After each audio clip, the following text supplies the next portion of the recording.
दोस्तों, इस कहानी में हम बात करेंगे कि किस तरह जब हम सच्चे मन से भगवान को पुकारते हैं तो वो दौड़े चले आते हैं और हमारी पुकार ज़रूर सुनते हैं।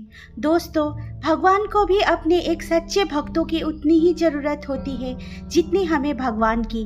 तो आज मैं आपको बताऊंगी कि अगर आपके जीवन में किसी चीज़ का अभाव है तो उसकी जगह भगवान का भाव प्रकट करके आप जीवन से उसकी कमी दूर कर सकते हैं और आपकी परेशानी बहुत जल्दी माफ़ हो जाएगी।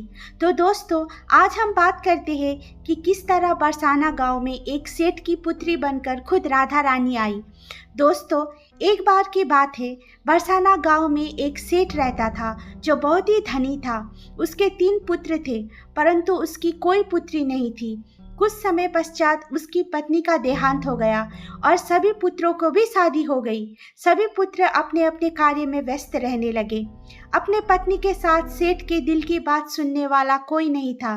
सेठ को शुरू से ही इस बात का बहुत दुख था कि उसकी कोई पुत्री नहीं है, लेकिन अब उसकी पत्नी की मृत्यु के बाद उसको ये दुख और सताने लगा और वो इस बात को लेकर परेशान रहने लगा कि उसकी कोई पुत्री नहीं है।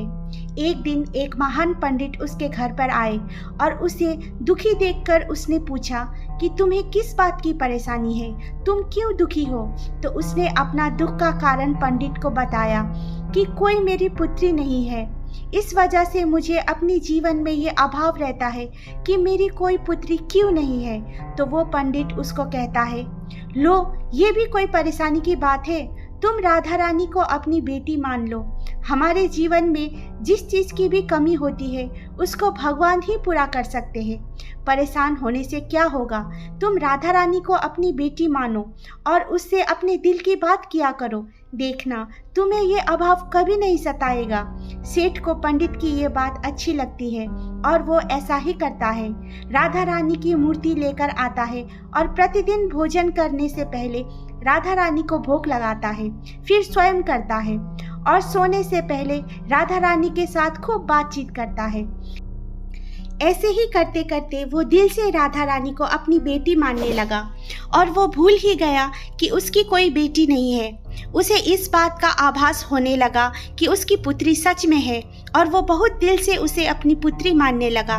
जब तक वो बात ना करता, उसे भोजन ना खिलाता, उसका मन नहीं लगता और जब वो बात करता तो उसे मन को बहुत संतुष्टि मिलती, जैसे उसे पता नहीं क्या मिल गया हो। तो दोस्तों, एक दिन सेठ के घर पर एक चूड़ी बेचने वाली मनहरन आती थी और वो उसकी बहुओं को चूड़ी पहना कर जाती थी। एक दिन वो चूड़ी बेचने घर पर आई और उसने सेठ के बेटे की 3 बहुओं को चूड़ी पहनाई। उसके साथ जब सेठ की बहुएं चूड़ी पहनकर चली गई तो उसके सामने एक और कन्या आई और उसने कहा कि मुझे भी चूड़ी पहना दो। चूड़ी वाले ने सोचा कि शायद सेठ के घर पर कोई मेहमान आई है, तो उसने उसको भी चूड़ी पहना दी। उसके बाद वो चूड़ी वाली सेठ से पैसे मांगने सेठ की दुकान पर पहुंची और बोली कि सेठ, चूड़ी के पैसे दे दो, और उसने पहले से अधिक पैसे मांगे। तो सेठ ने कहा कि तुमने चूड़ी का दाम बढ़ा दिया है क्या। तो उसने कहा, नहीं, मैंने चूड़ी का दाम तो नहीं बढ़ाया, परंतु आज मैं 4 जन को चूड़ी पहनाकर आई हूँ। उसने कहा, मेरे घर पर तो 3 ही बहुएं हैं। तो उसने कहा, नहीं, मैंने आज 4 को चूड़ी पहनाई है। सेठ ने कहा कि तुमसे कोई गलती हुई होगी, मेरे घर पर तो चूड़ी पहनने के लिए मेरे सिर्फ 3 बहुएं हैं। तो उसने 3 के पैसे चूड़ी वाले को दे दिए और चूड़ी वाले ने भी कुछ नहीं कहा, पैसे लेकर अपने घर चली गई। रात को सेठ घर आया और हमेशा की तरह राधा रानी को भोग लगाकर और खूब सारी बातें कर सो गया। उस दिन रात को सेठ के सपने पर राधा रानी आई और कहने लगी, बाबा, तुमने चूड़ी वाले को मेरी चूड़ी के पैसे क्यों नहीं दिए? जब तुम मुझे अपनी बेटी मानते हो तो तुमने मेरी चूड़ी के पैसे क्यों नहीं दिए? और ऐसा कहकर एक लाडली बेटी की तरह रोने लगी। ये सब देखकर सेठ की आंख खुल गई और वो भी रोने लगा। जब सुबह हुई तो वो चूड़ी वाले के घर गया और बहुत सारे स्वर्ण मुद्राएं उसके पैरों में रख दी और उसने बताया कि तुम कल सच बोल रही थी, तुमने कल 4 को ही चूड़ी पहनाई थी। मैंने राधा रानी को अपनी बेटी माना है। तुम बहुत भाग्यशाली हो जिसको राधा रानी के दर्शन हुए। मैं इतने दिनों से उनके दर्शन करने के लिए तड़प रहा हूँ और तुमने एक बार में ही उनके दर्शन कर लिए। ये बोलकर रोने लगा और वो बोला कि तुम्हें चूड़ी का जो भी दाम चाहिए मुझसे मांग लो। ये सुनकर मनहरण के आंखों में भी आंसू आ गए और उसने मन में सोचा, जब मुझे खुद राधा रानी ने ही दर्शन दे दिए तो इससे ज़्यादा मुझे और क्या चाहिए। और उसने सेठ के सामने हाथ जोड़कर कहा कि तुम्हारी वजह से मुझे राधा रानी के दर्शन हुए हैं, जिससे मेरा ये जीवन सफल हो गया। मुझे और कुछ नहीं चाहिए।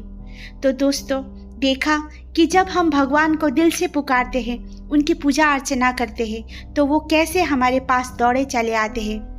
आशा करती हूँ आपको ये कहानी बहुत अच्छी लगी होगी और आपको भी अगर किसी वस्तु को लेकर परेशानी है तो भगवान से प्रार्थना कर सकते हैं, वो आपकी प्रार्थना ज़रूर सुनेंगे। अगर ये कहानी आपको अच्छी लगी हो तो नीचे कमेंट बॉक्स पे ज़रूर बताना। धन्यवाद।